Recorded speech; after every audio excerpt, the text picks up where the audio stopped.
The mall's lost child announcement played twice that afternoon. By the time it played the second time, the little girl had already stopped crying.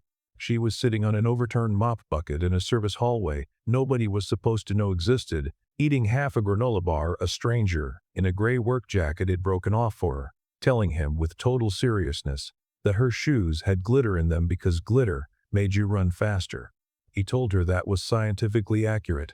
6 days later, that same man stood in a boardroom on the 40th floor in a tie his daughter had picked out for him, being accused of something he didn't do, by a man who had no idea a 6-year-old with glitter shoes was about to be the reason it all fell apart. If you believe kindness still means something even when nobody's watching, this one's for you.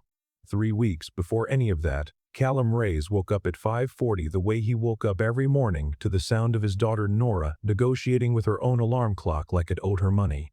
5 more minutes, she said to no one, to the ceiling, to the ordinary miracle of being 7 years old and not yet responsible for anything. Callum let her have 4. Their apartment sat above a dry cleaner 2 blocks from the transit line, small enough that he could hear the coffee maker finish from his bedroom. Close enough to Nora's school that they walked it most mornings unless the Ohio winter had other plans. He'd raised her alone since she was 2. Since her mother decided motherhood was a chapter she hadn't meant to start reading. He didn't talk about it much. Nora didn't ask much. That was the shape their life had settled into, quiet and specific, held together by routines neither of them examined too closely because examining them felt like tempting something to break. Callum worked maintenance at Marlowe Tower downtown, a 42-story glass building that housed the headquarters of one of the last major department store chains still standing. He'd been a facilities technician there for 6 years. He knew HVAC systems the way some men knew fishing spots. He knew which elevators groaned before they needed it, and which ones groaned because nobody had listened the first 4 times. He was good at being invisible. Buildings ran better when the people who fixed them stayed out of the way. What he didn't know yet was that being invisible was about to become a problem. Not because he'd done anything wrong, because somebody else had, and invisible men make convenient places to hide a mistake. That Tuesday, he'd been sent down to the mall, connected to the tower's ground floor, to look at a freight elevator that kept sticking between levels. He was midway through testing the door sensor when the first announcement crackled overhead. "Attention shoppers, we have a lost child near the East Fountain. If anyone has information." He barely registered it. People got separated in malls every day, not his department. Then he heard the crying. It wasn't coming from the fountain. It was coming from behind a support column near the service corridor, tucked into a gap between a shuttered kiosk and a maintenance store most shoppers walked past without noticing existed.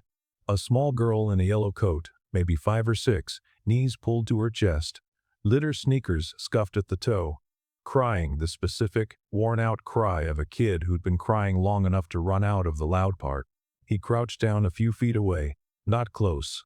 Close enough felt like a decision a stranger shouldn't make without permission. "Hey," he said, "you lost." She looked at him with the wary calculation only children and cats seemed to possess, deciding in real time whether he counted as safe.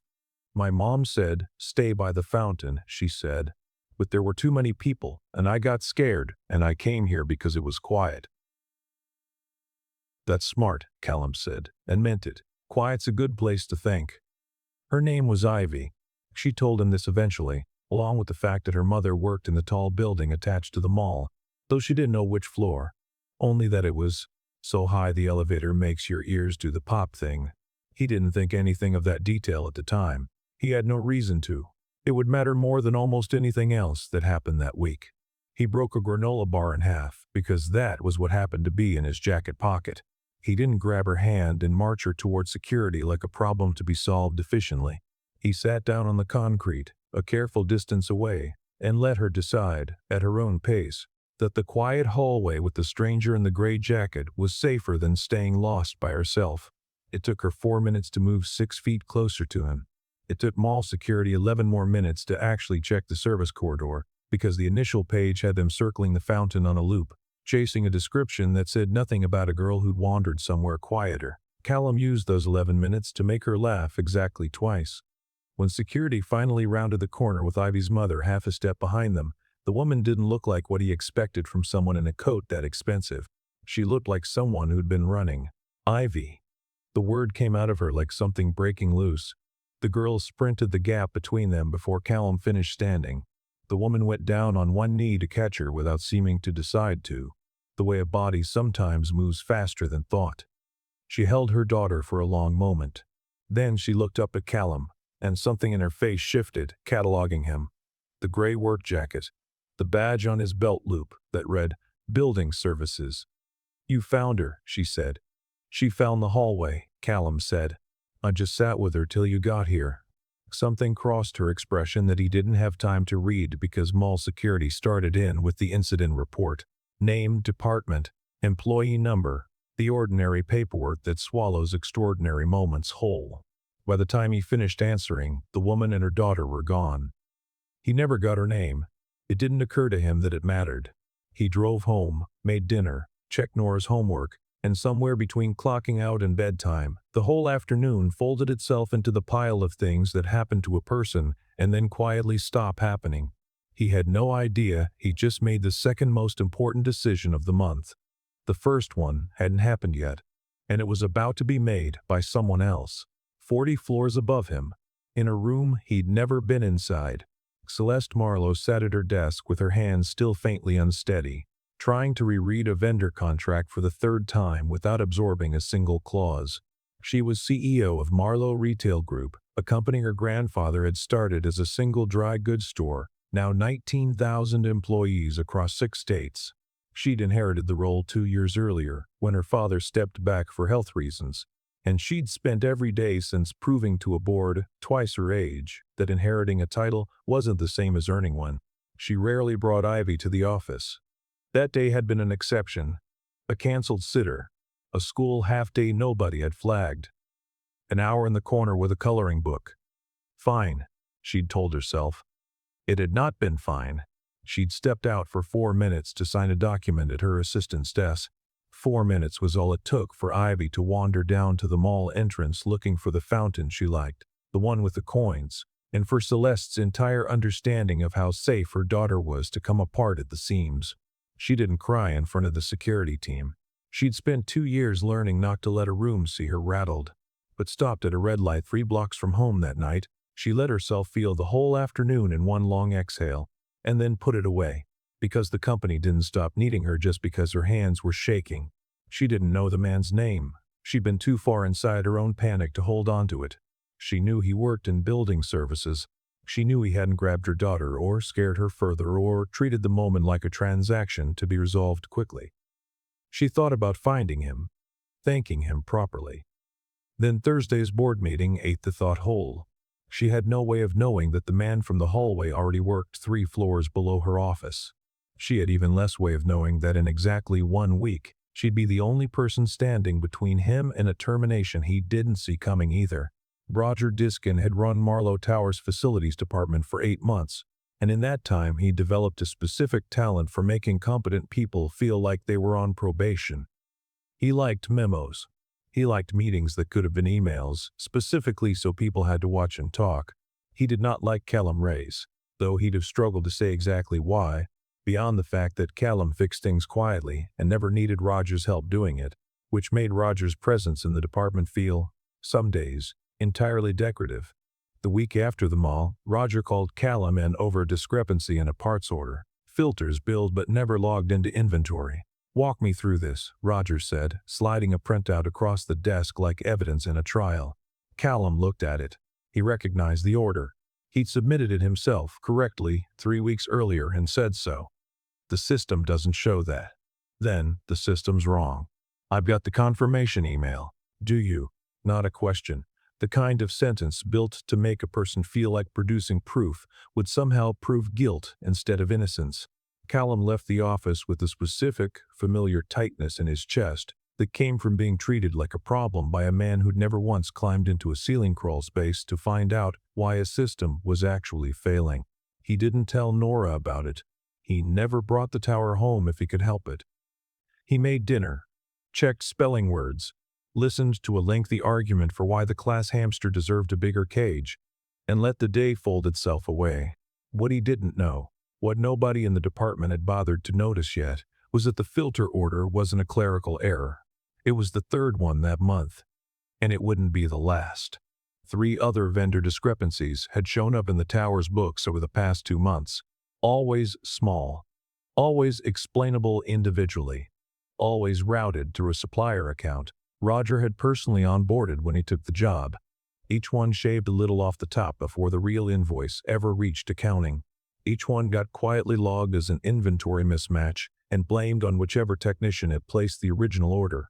A rotating cast of scapegoats who never stayed long enough to compare notes. Callum was simply the next name in the rotation. He didn't know that yet. Neither did the one person in the building with enough authority to actually find out. That was about to change. Celeste found out who he was almost by accident. Her assistant, Priya Shah, had pulled the mall's incident report from that Tuesday for the company's own records. Standard practice after any safety event involving a tenant's family member. Buried in the paperwork was a name, an employee number, and a department. Callum Reyes, Building Services, Marlowe Tower. He worked in her own building. He had for 6 years. She had walked past him in the lobby, probably more times than she could count, without once registering his face as anything other than part of the building's furniture. The way people in her position learn not to see the staff who keep their world running, she told Priya to pull his file, not to take any action, just to know who he was. What she found instead had nothing to do with the mall, and everything to do with a department 3 floors below her office. A technician with an excellent 6-year record who had, in the last 2 months, been written up twice for discrepancies that didn't match his history at all. Both write-ups signed by Roger Diskin, both citing vendor orders that, according to the timestamps, Callum had submitted correctly and on schedule. She'd learned in 2 years of running a company she'd inherited rather than built that patterns like that rarely mean what they appear to mean on the surface. She didn't call him in. Not yet. She asked Priya, quietly, to pull the full vendor history for the facilities department, going back to the month Roger was hired. What they found by Sunday night would end one man's career and very nearly end the other's first. The second write-up landed on a Thursday. This one alleged Callum had missed a scheduled inspection on the East Wing sprinkler system, the kind of claim that would have been serious if it had been true. It wasn't. Callum had the inspection logged, signed, dated, and photographed, standard procedure he'd followed without fail for 6 years, specifically because he'd learned early in his career that undocumented work was work that never happened as far as anyone above you was concerned. He brought the documentation to Roger's office himself, laid it on the desk without being asked. "I don't know what you think is happening here," he said, "but I've been doing this job a long time. I don't miss inspections." Roger studied the photographs for a long moment. The kind of long moment that wasn't actually about reading anything. "I'll note it in the file," he said. "But I have to be honest, Reyes. 2 incidents in 2 months is a pattern the board's going to ask me about eventually. I'd rather have an answer ready than get caught flat-footed. There is no pattern. There's a pattern of somebody logging things wrong, or there's a pattern of someone who's been coasting on a reputation for 6 years and finally hit a rough patch. Happens to good people. Nothing to be ashamed of." The kind of sentence designed to sound generous while doing the opposite. Callum recognized it for exactly what it was. He also recognized that recognizing it changed nothing. Roger controlled the file. Roger controlled the narrative that would eventually reach whoever Roger answered to. And Callum had a daughter at home who needed him, employed a great deal more than he needed to win an argument about tone. He went back to work. He kept a copy of every document he'd ever be asked to defend, and he said nothing to anyone, because there wasn't a single person in that building he trusted enough to say it to. He was wrong about that. He just didn't know it yet. And the person who'd prove him wrong was already 3 floors above him, reading a summary that was about to change both of their weeks. Priya's pull of the vendor history turned up 11 discrepancies over 8 months, all routed through the same supplier account, all falling within days of a legitimate order Roger had personally approved. The math wasn't subtle when someone actually laid it out instead of scattering it across separate write-ups blamed on separate technicians. What made Celeste's hands go still, reading the final summary at her desk that evening, wasn't the embezzlement. Companies her size dealt with theft more often than anyone liked to admit. It was the name attached to the 2 most recent write-ups. The two that had nearly cost a 6-year employee his job over a crime someone else had committed. Callum Reyes, the man from the mall. She sat with that for a long moment. The specific stillness of realizing two separate threads of your life had been quietly tangled together the whole time, without your noticing. She thought about Ivy on the overturned bucket, laughing twice at a stranger's jokes, while her mother searched a fountain for a child who wasn't there. She thought about a man who'd said nothing about it since, who hadn't tried to leverage a moment of kindness into anything, who probably didn't even know that the woman he'd helped signed his paycheck. She called an emergency board meeting for Monday morning.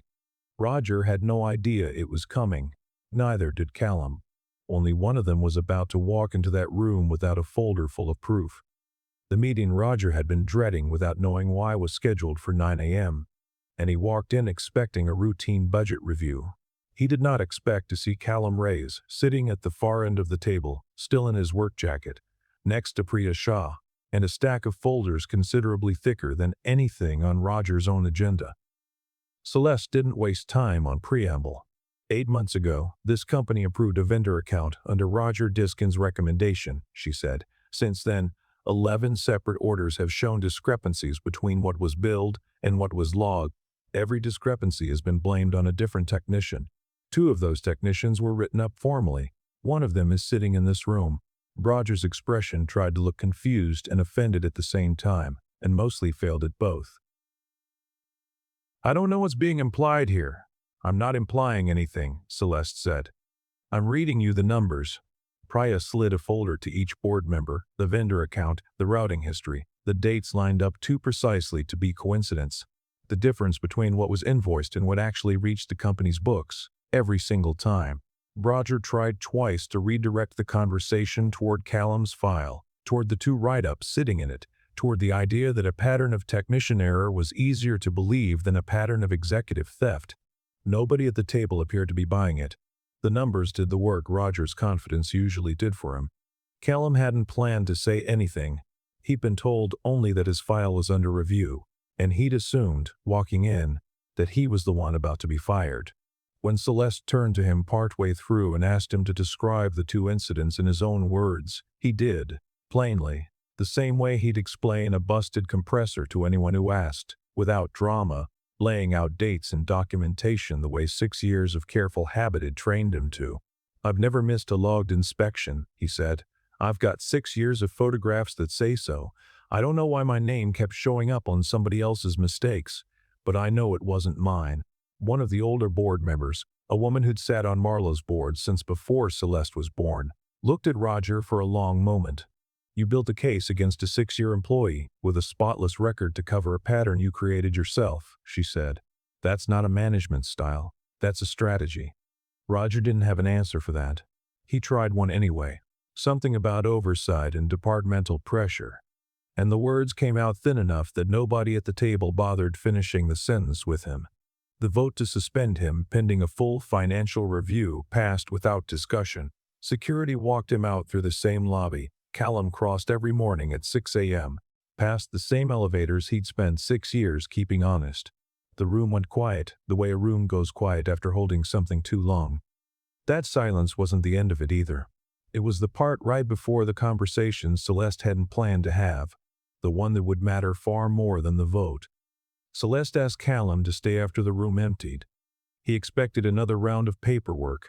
Instead, she closed the door, and for a moment neither of them said anything, because both of them were doing the same quiet math, the distance between a stranger in a service hallway and the man now sitting across a boardroom table from the CEO of the company that employed him. You didn't say anything, she said finally, about the mall. Didn't seem relevant to filter orders. It's relevant to me.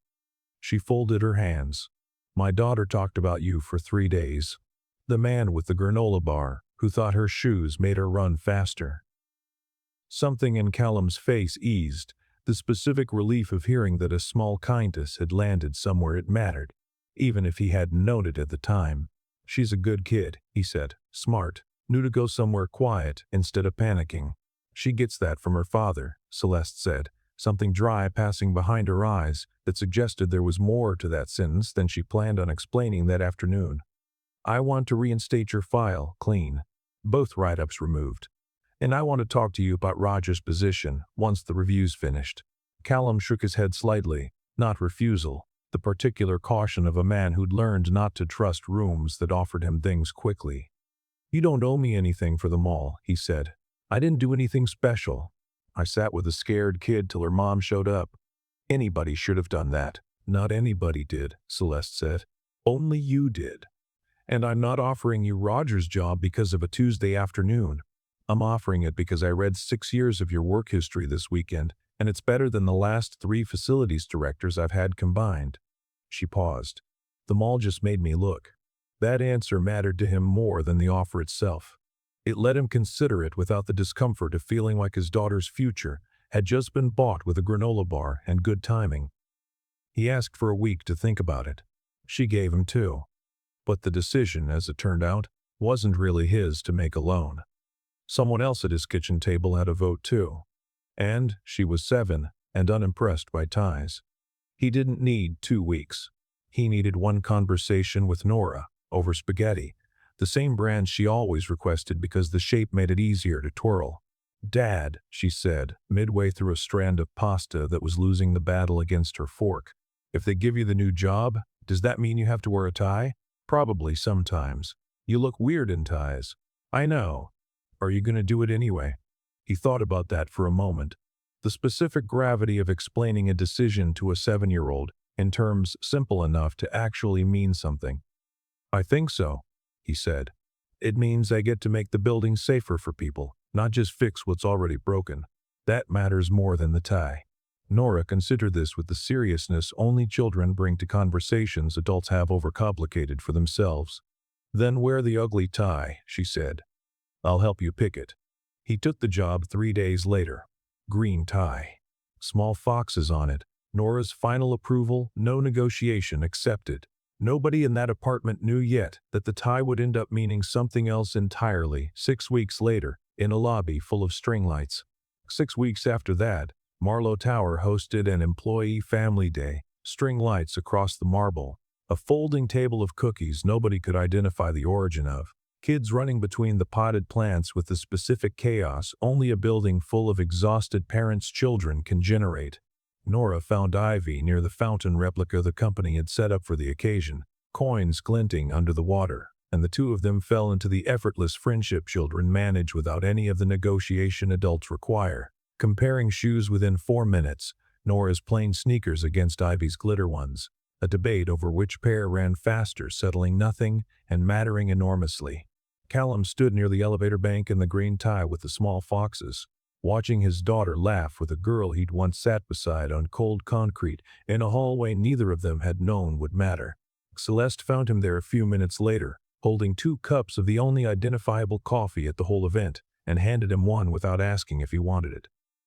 They found each other fast, she said, nodding toward the girls. Kids usually do. Adults are the ones who overthink it. She smiled at that, small and real. The kind of smile that had gotten rarer in her life over the last 2 years than she liked to admit. I never got the chance to properly thank you, she said, for the mall. I mean it this time, not the job offer version. You don't have to. I'm going to, anyway.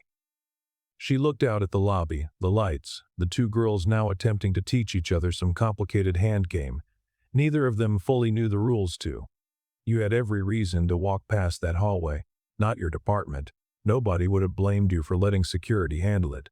She was scared, Callum said, like it was the simplest math in the world, because to him it was.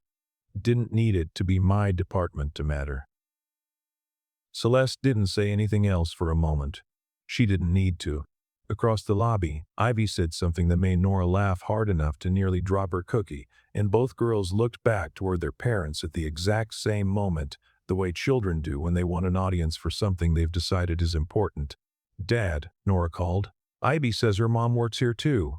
Isn't that weird? Small world, Callum called back, and Celeste laughed, actually laughed, the sound catching Priya's attention from across the lobby, who filed it away as the first time she'd heard her boss laugh like that since before the board meeting started. Later that evening, after the lights came down and the cookies disappeared and Nora fell asleep in the truck somewhere around the 3rd red light, Callum carried her up the stairs to their apartment the way he had 1,000 ordinary nights before this one. Her backpack looped over one shoulder, her shoes, plain, unglittered, dangling from his other hand. He didn't think of himself as someone owed a debt that had finally been paid. He thought of himself as someone who'd sat on a cold floor with a scared kid, because that was simply what you did. The rest, the tie, the title, the office 3 floors up from where he used to fix elevators, felt less like a reward and more like proof of something he'd already believed for a long time. That kindness didn't need an audience to be worth something. It just needed someone paying attention when it counted. 6 days, 1 tie, half a granola bar. That's all it ever really takes. Comment kindness still exists if you believe one quiet afternoon can change more than anyone expects it to. If this story meant something to you, share it with someone who still believes in showing up for people who can't do anything for you in return. Sometimes the most important thing you do all week isn't the thing that makes it onto anyone's calendar. Sometimes it's 4 minutes on a cold floor, half a granola bar, and the simple decision to notice a scared kid instead of walking past her. You never really know which 4 minutes are going to matter, so it's worth treating all of them like they might.